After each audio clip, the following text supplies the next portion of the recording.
Hello, everybody. The name of my microbe for this project is the Zaire Ebola virus, better known as Ebola. So why is Ebola relevant? Well, it's relevant because it was a topic of a very deadly epidemic as recent as 2016, and there is an ongoing outbreak in the Congo as we speak. Ebola was discovered in 1976 by Peter Piot in the Ebola River in Africa, hence its name. Ebola is a virus, so it's not part of any of the three domains. It is, however, part of the Filoviridae family, Orthonaviridae kingdom, Mangivoricides class, Mononigaviralis order, and Nigarnavicoda phylum. Ebola is a communicable disease that can be spread through bodily fluids such as blood, vomit, and diarrhea. Symptoms include severe fever, gastrointestinal problems, kidney and liver failure, and unexplainable hemorrhaging and bruising of the body. Ebola is a reoccurring epidemic level disease. And as you see by this chart here, it really utilizes the word reoccurring. As you see, there have been over 30 outbreaks of Ebola since 1996. This chart was provided by the World Health Organization. Ebola has a 50 to 60% mortality rate and has a high level of pathogenicity due to its extremely aggressive nature and ability to immediately attack the innate immune cells and kill off a host before the adaptive immune response has a chance to do anything about it. Ebola typically lasts 1 to 2 weeks in the victim. There are treatments, however, for Ebola, which include early detection and rehydration, as well, like both orally by drinking water and through intravenous fluids, better known as IVs. There are also blood products and chemical treatments that are currently in development, and thankfully, there already is a vaccine out that is very effective. The case study that I chose for this project is called New Perspectives on Ebola Virus. The reason why I chose this article is because of its subject matter. Their purpose is to get a better understanding of the evolution of Ebola and how it can have so many mutations and variations. They are doing this by studying the Ebola genome. And their hypothesis is that glycoproteins and secreted glycoproteins contain the information needed to better understand the evolution of Ebola and its genome.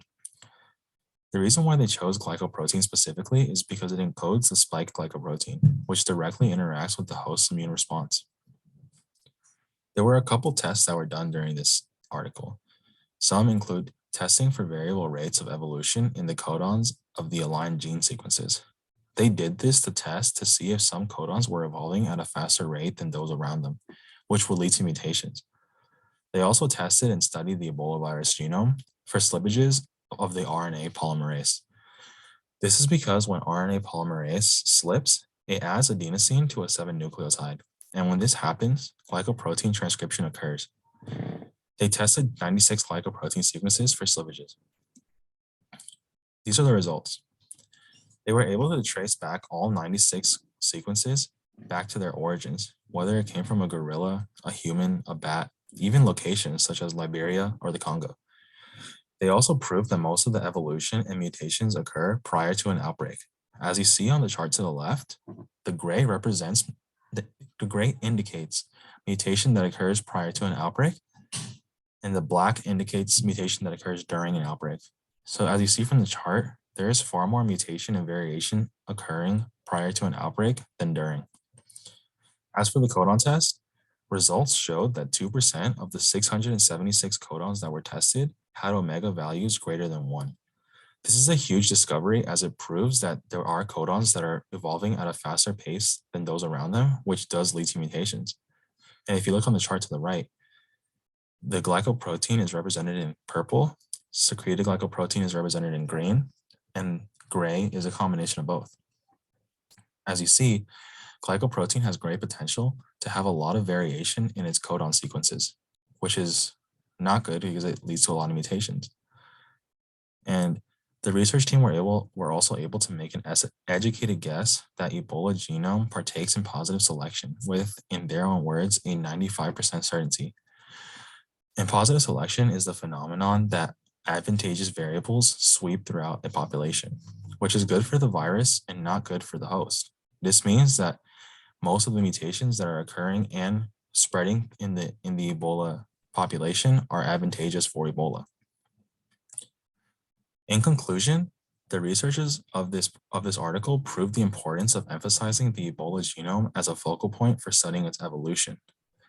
Unfortunately, a lot of these answers lead to even bigger questions.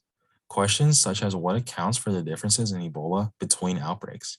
And unfortunately, we cannot find these answers while studying humans. This is because by the time the virus has infected humans and affected humans, the virus has already mutated. We are, in their own words, a genetic dead end. There is a silver lining, though, in that we can find these answers in fruit bats, because fruit bats are the vector for Ebola.